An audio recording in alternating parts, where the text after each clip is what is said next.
رزقهم من بهيمة الأنعام وإلهكم إله واحد فله أسلموا وبشر المسلمين صدق الله العظيم.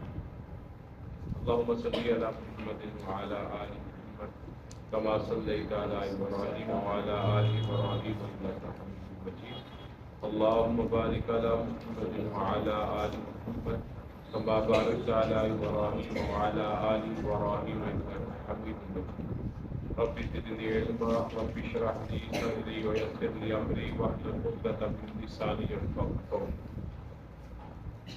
ارشاد باری تعالیٰ ہے سورہ حج کی آیت نمبر 34 ہے، وَلِكُلِّ أُمَّةٍ اور ہر امت کے لیے جعلنا ہم نے مقرر کیا منسکن قربانی یذکر اسم اللہ تاکہ وہ اللہ کے نام پر ذکر کرے علی ما رزقہم من بہیمۃ الانعام جو چاروائے انہیں دیے ہیں ان پر اللہ کا نام یاد کیا کرے.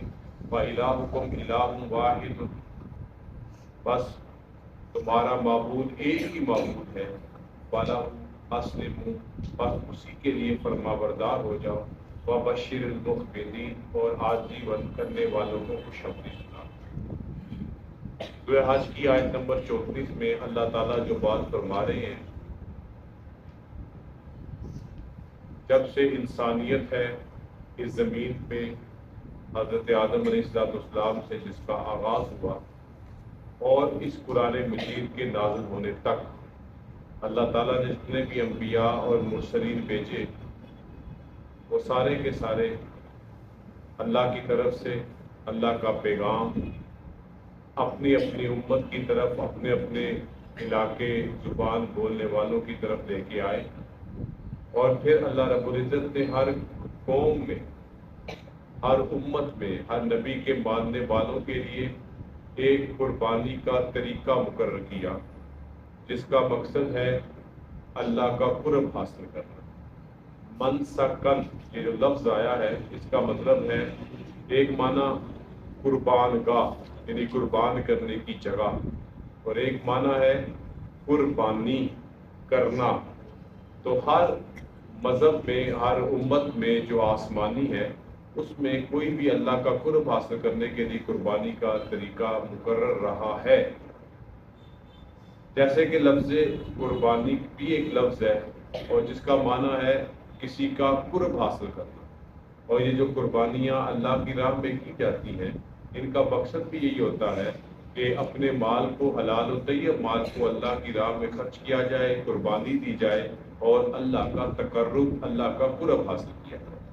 اب جب یہ قربانی کرنی ہے تو پھر اللہ تعالیٰ اگلا اصول ایک اور بتا رہے ہیں لِيَذْكُرُوا اسْمَ اللَّهِ عَلَىٰ مَا رَزَقَهُم مِّن بَهِيمَةِ الْأَنْعَامِ کہ تم اللہ کا نام لو، اللہ کے نام کے ساتھ یہ قربانی دو. غیر اللہ کی قربانی کسی صورت میں بھی قابل قبول نہیں ہے. جب قربان گاہ میں قربانی کا جانور ذبح کرو تو اس پر اللہ کا نام لازمی لو. جو بھی اللہ نے تمہیں کھانے پینے کے لیے چھپائے حلال کیے ہیں، جو اللہ تعالیٰ نے تمہارے لیے جانور حلال کیے ہیں، ان کو جب تم اللہ کی راہ میں قربان کرنے لگو تو بغیر اللہ کے نام کے قربان مت کرو. اگر ایسا کرو گے تو اللہ کے ہاں یہ قربانی قابل قبول نہیں ہوگی.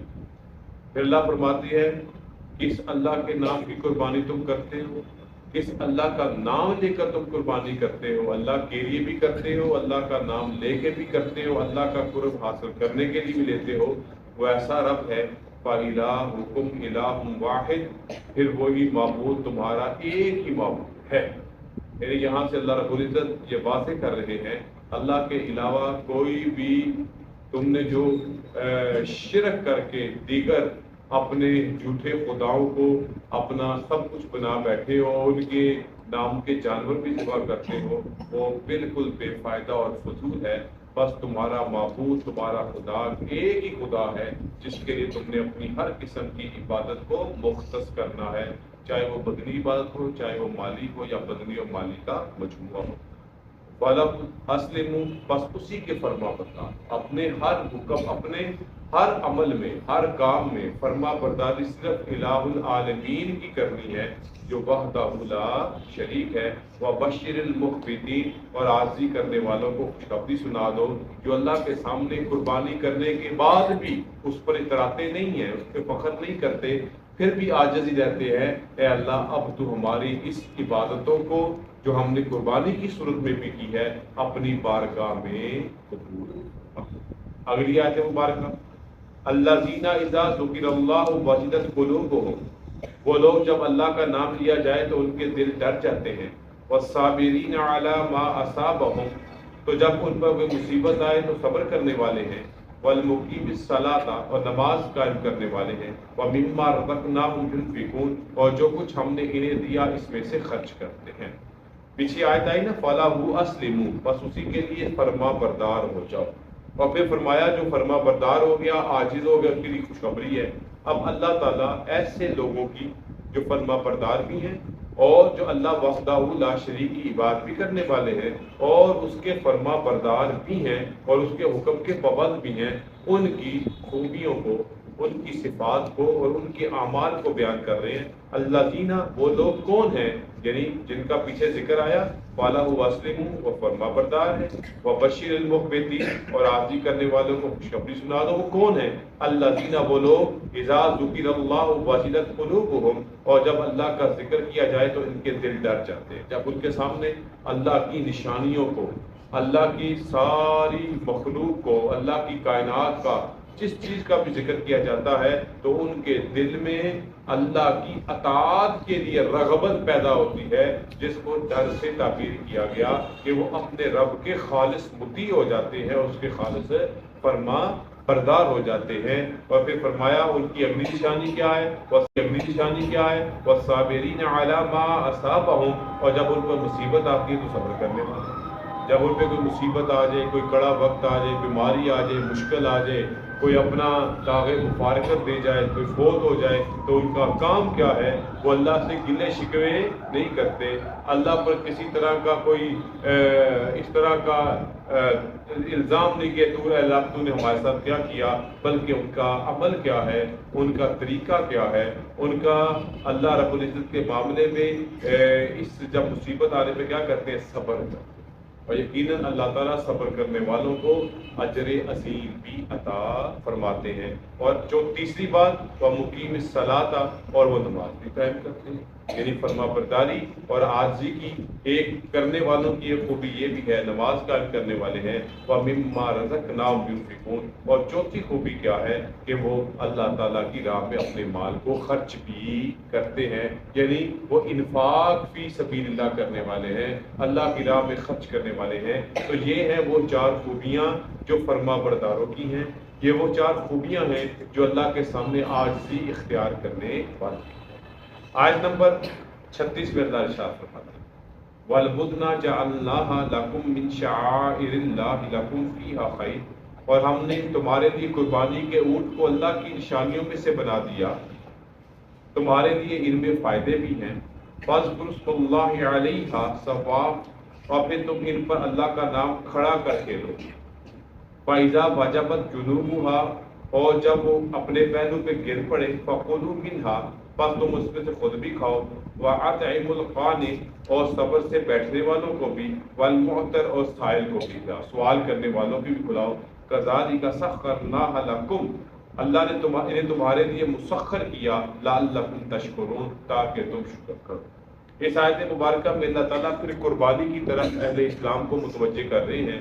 یہ جو لفظ آیا وَالْبُدْنَ، بدنہ کسے کہتے ہیں، یہاں پر معنی اونٹ کیا گیا، اور بعض مفسرین و محققین کہتے ہیں کہ ہر وہ جانور جو ذرا بڑا ہوتا ہے، جیسے اس میں گائیں بھی شامل ہے، اونٹ بھی اس میں جیسے کہ شامل ہے، ان کو اللہ کی راہ میں قربانی کرو۔ لیکن جو اگلی آیت ہے، آیت کا جو اگلا حصہ ہے جس میں لفظ ثواب کا استعمال ہوا، یعنی ان کو کھڑے ہو کر قربان، تو وہ صرف اونٹ ہی ایسا جانور ہے جس کی قربانی کرتے وقت، ذبح کرتے وقت اس کو کیا کیا جاتا ہے، کھڑا کیا جاتا ہے۔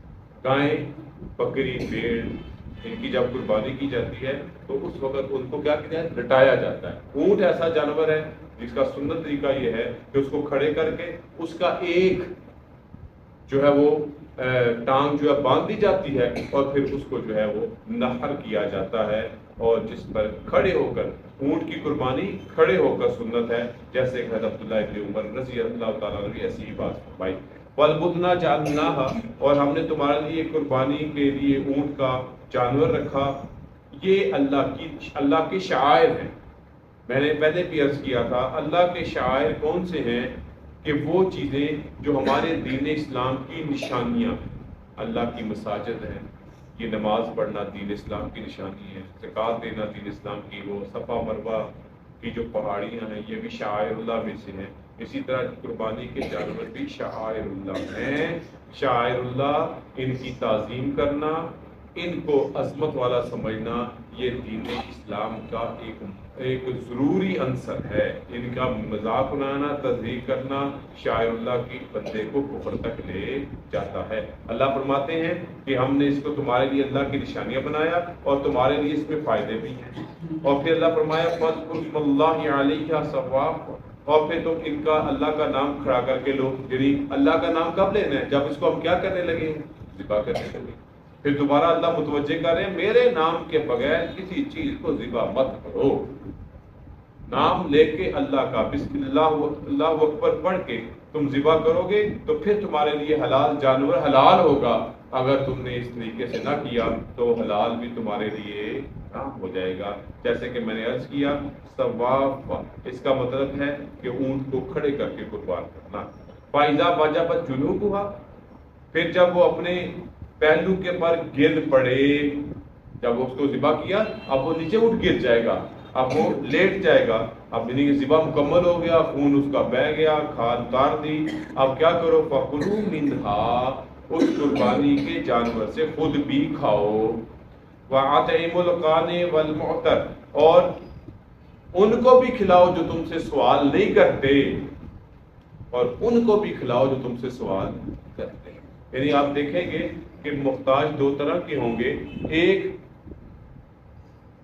سوال نہیں کرتے، نہیں پڑھتے سفید پوش جنہیں آپ کہیں گے، ضرورت مند بھی ہیں لیکن اپنے برم میں ہیں، تو اللہ فرماتے ہیں ان کی طرف بھی متوجہ ہو۔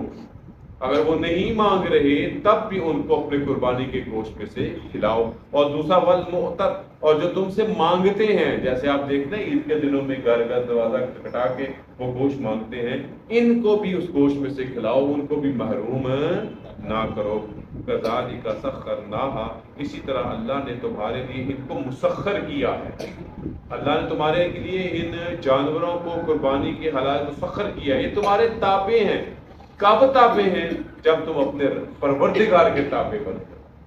لعلکم تشکرون، اور مقصد کیا ہے کہ تم اپنے رب کا شکر ادا کرتے رہو۔ آج کی آخری آیت مبارکہ ارشاد باری تعالیٰ ہے لَن يَنَالَ اللَّهَ لُحُومُهَا وَلَا دِمَاؤُهَا، اور اللہ کو نہ ان کا گوشت اور نہ ان کا خون پہنچتا ہے، وَلَٰكِن يَنَالُهُ التَّقْوَىٰ مِنكُمْ، البتہ تمہاری پرہیزگاری اس کے ہاں پہنچتی ہے۔ کذالک سخرھا لکم لتکبروا اللہ علی ما ھداکم، اسی طرح انہیں تمہارے تابع کر دیا، مسخر کر دیا تمہارے لیے تاکہ تم اللہ کی بزرگی بیان کرو جیسے کہ اس نے تمہیں ہدایت کی۔ وبشر المحسنین، اور نیکوں کو خوشخبری سنا دو۔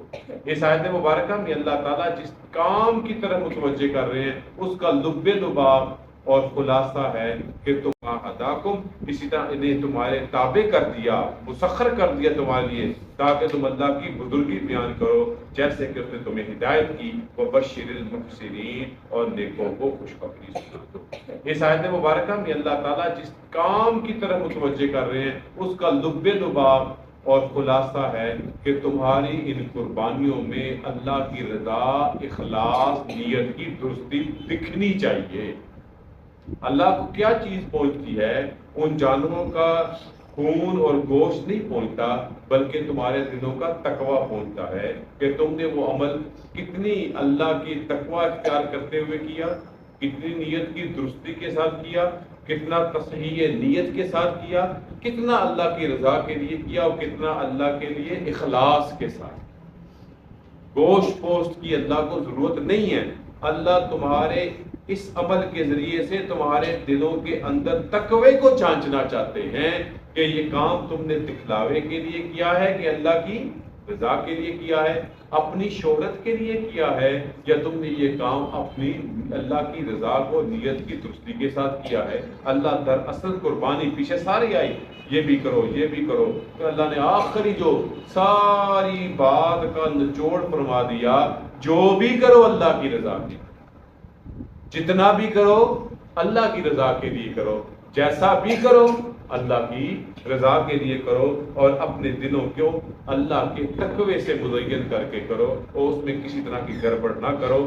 کذالک سخرھا لکم، اللہ تعالیٰ نے تمہارے تو تابع کر دیا ہے، یہ جو جانور ہیں تمہارے تابع ہیں، لتکبروا اللہ علی ما ہداکم، تاکہ تم اللہ کی بزرگی بیان کرو اس پر جو اس نے تمہیں ہدایت کی۔ اس آیت مبارکہ کے حصے سے لتکبروا اللہ علی ما ہداکم، یہ اس طرف اشارہ ہے کہ جب تم عید الاضحیٰ کے لیے اپنے گھر سے نکلتے ہو تو تکبیرات پڑھتے ہو، جیسے کہ تمہیں سکھایا گیا۔ سکھانے والے کون ہیں؟ اللہ رب العزت کے محبوب پیغمبر حضور اکرم صلی اللہ علیہ وسلم ہیں۔ جیسے کہ عید الاضحیٰ میں تکبیرات کو پڑھنے کا بلند آواز سے حکم ہے، جاتے ہوئے بھی واپس آتے ہوئے بھی، اور ہم دیکھتے ہیں کہ ان ایام میں ہم ہر نماز کے بعد بھی ایام تشریق کو بلند آواز کے ساتھ پڑھتے ہیں۔ یہ اسی بات کی طرف اشارہ ہے۔ وَبَشِّرِ الْمُحْسِنِينَ، اللہ فرماتے ہیں خوشخبری صرف نیک کام کرنے والے، نیک کام جس کے پیچھے تقویٰ بھی ہو، اخلاص بھی ہو، تصحیح نیت بھی ہو، اللہ کی رضا بھی ہو، اس کے بغیر کوئی بھی عمل اللہ کے ہاں قابل نہیں۔ اللہ تعالیٰ ہم سب کو نیک عمل کرنے کے ساتھ اخلاص کی توفیق عطا فرمائے، اور سب سے بڑھ کر اللہ تعالیٰ اب ہمارے اس نیک عمل کو اپنی بارگاہ میں فرمائے۔ آخر دعوانا الحمدللہ رب العالمین، والصلاۃ والسلام علی رسول الکریم۔ ربنا آتنا فی الدنیا حسنۃ وفی الآخرۃ حسنۃ وقنا عذاب النار۔ ربنا لا تزغ قلوبنا بعد إذ هديتنا وهب لنا من لدنك رحمة إنك اللهم إنا نسألك العفو والعافية في الدين والدنيا والآخرة. اللهم إنا نسألك علما نافعا ورزقا واسعا وشفاء من كل داء، وصلى الله تعالى على خير